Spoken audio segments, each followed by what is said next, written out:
Growing and scaling a business is complex. It can be very scary and lonely trying to navigate it all. It comes down to the community of trusted people you surround yourself with. Let's dive in to the Business is People podcast. Hey, Ryan, I'm very excited to have you here today because I think a lot of businesses don't realize the nuances of taxes. It's not a sexy topic, but you make it look sexy because I like the blazer you got on. You know, you're always dressing nice. So you do make tax very enjoyable to understand. So you call it specialty tax. And I think some people might be like, what does that mean? And we've definitely seen a huge boom with the R&D tax credit over the last year or so. So I'd love to hear from you. What is specialty tax and how does that really benefit businesses? Why should they care about it? Yeah, Kham, thanks for the really nice introduction. And in terms of my apparel, I'm just trying to keep up with you and your bright colors. You're always making it rain there. You know, specialty tax is an interesting field. I'm a self-described tax enthusiast, which people laugh at me when I say that, but I'm enthusiastic about taxes because I see the impact that tax savings has on businesses and the individuals that run those businesses, and also right down to the frontline employees. So the entire organization can be impacted because of tax savings. So that really gets me out of bed every day. That gets my team out of bed every day. And the specialty tax landscape is really, really unique. So generally the way that I describe it is everyone has, hopefully, every business has an accountant, somebody that they work with, a trusted advisor. They do a great job. The industry as a whole, there's a lot of different variations of the accounting industry. You have tax preparers, you have auditors, you have large firms, you have small firms, and skill sets vary depending on the organizations that you're working with or the professional team that you're working with. But the most significant component about specialty tax is this: Congress is passing a lot of policy through taxation. So if you're passing policy and it ends up in a tax code, it doesn't necessarily relate to accounting, which is kind of crazy. When you think about taxes, you think, oh, I have an accountant. It's an accounting exercise. It's a financial exercise. You need to take these numbers, you need to put them in the boxes, and you need to file the return, which is a compliance exercise. What often gets misunderstood or it's not known is that a lot of these policies get driven down, and it's things like, what industry are you in? Are you in manufacturing, construction, architecture, engineering, software, technology, innovative industries? Are you a real estate owner? All these different industries have special incentives that are all being pushed down by Congress. And one of the most important things there, Kham, is that it's most often qualitative. It's what you do, right? It's the industry that you're in. And then you need to take those qualitative components and back it into the tax codes. Especially taxes, if you think of it as this, we're industry experts that bridge to your CPA. And then the CPA is able to gather the information and feel comfortable claiming whatever tax incentives the business owner is entitled to. When you say qualitative, could you unpack that a little bit more? Get some scenarios, examples of that? Yeah, actually, I'll do something incredibly topical. We'll talk about the last year, right? Pandemic. There were a number of stimulus bills passed, and within those bills, there were certain incentives, such as the employee retention tax credit. And under the employee retention tax credit, there's two ways that an organization can qualify. One is a revenue decline, and the second is if the business was fully or partially impacted due to a government mandate. Now, I'm going to focus on that second part because the first part, revenue decline, revenue versus revenue, if it meets the thresholds, percentages, it's fairly straightforward. It's black and white. The other half of it, was your business impacted, fully or partially impacted due to a government mandate? That's qualitative. So what happens there is there's hundreds of pages of documentation from the IRS regarding the guidelines behind that. What we need to do is interpret how to apply it to the business. So I'll give you a couple examples. You can look at a very hard-hit industry, say a restaurant. Restaurants were forced to shut down, okay? So that's an obvious, very clear-cut, qualitative impact to that restaurant group. They had to shut down their doors due to a government mandate, turn to takeout only, whatever happened, right? So there's a very easy way to qualify. I'll give you an example that isn't as easy, but we see it often. Construction. Okay, many construction companies had banner years. Okay, they had backlog, people were investing, construction did, generally speaking, okay, if not great.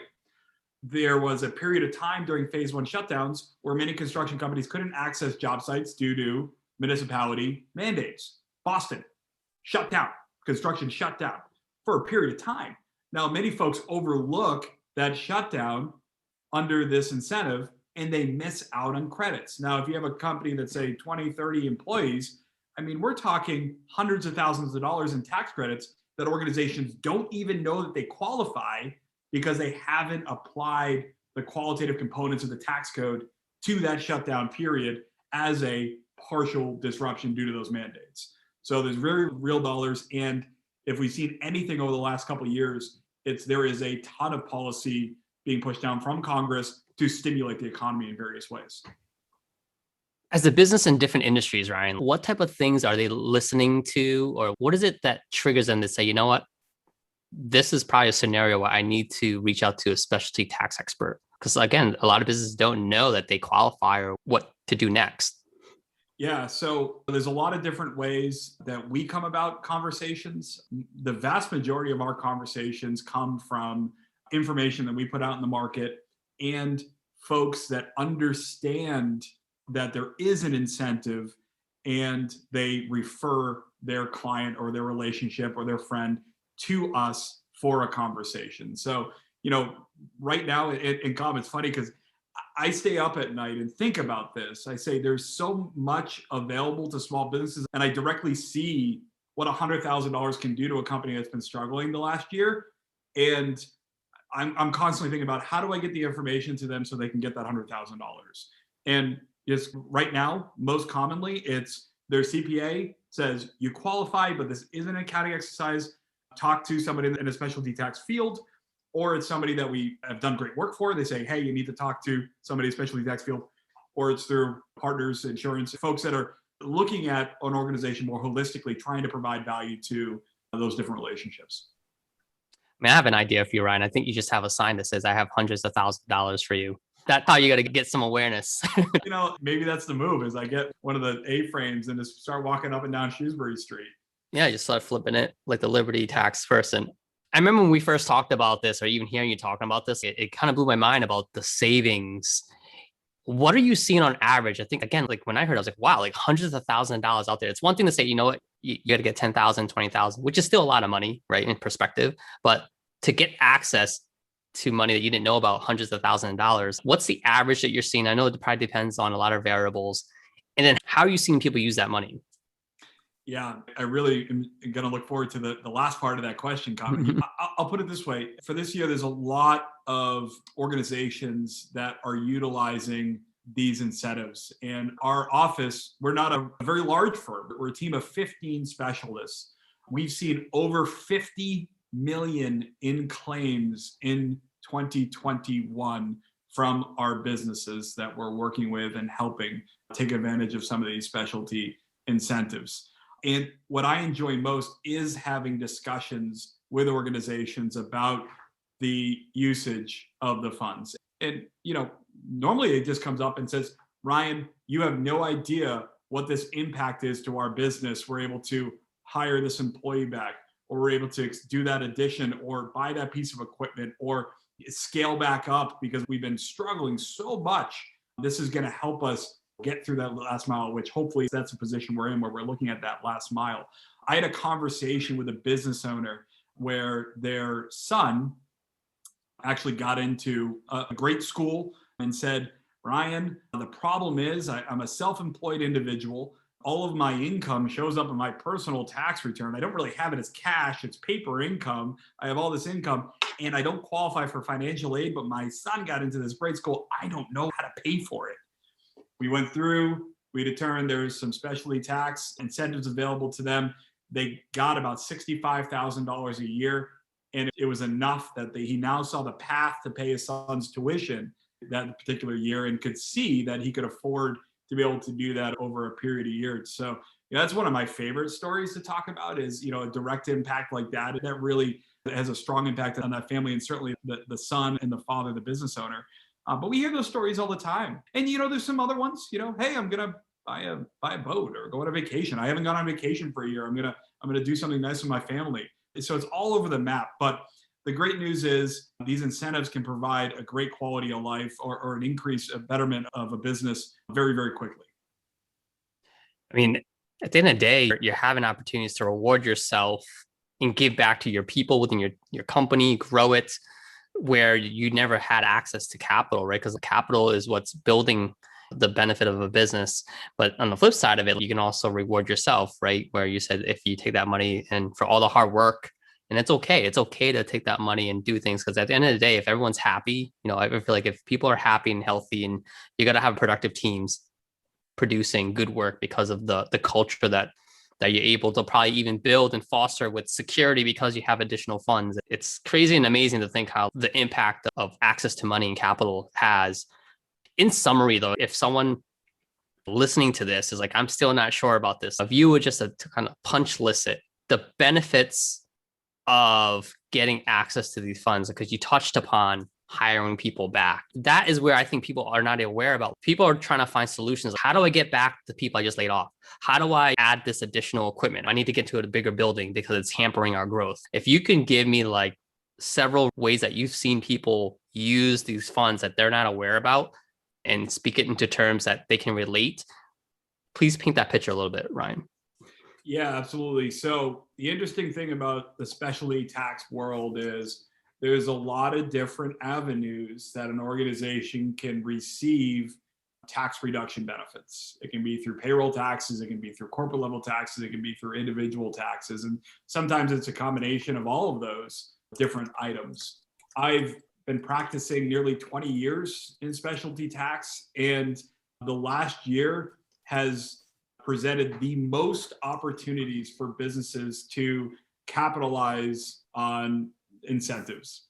And there are incentives you can go back and receive retroactive benefits, there's forward benefits, but ultimately the usage of those funds can be used in a variety of ways. We have organizations that are looking to rescale their business, restaurant groups having a hard time getting employees back, need to pay a little bit more. How do you come up with that funding? This is a good way to come up with that funding. Manufacturing groups looking for new real estate because they've outgrown their space, unable to find in this crazy real estate market, need to put an addition on. There are tax benefits associated with purchasing real estate and adding additions on. Organizations want to invest in new equipment, maybe in their manufacturing center, want to hire new employees. There's incentives for innovation within those different industry groups.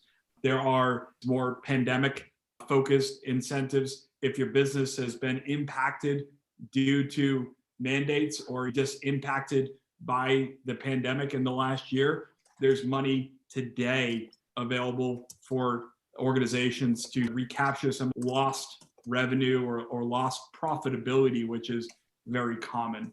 So really what it boils down to is there are a lot of opportunities. Many are often missed. There was a great article that Forbes put out within the last couple of years that stated only 5% of businesses have optimized their taxes. I mean, that's a very, very low percentage. So, you back into that, 95% of organizations are leaving something on the table. So it's a benefit to take a look and determine whether or not an organization might be entitled to some more qualitative or specialty tax benefits. That's actually crazy that I never knew that statistic. 95% of people leaving money on the table.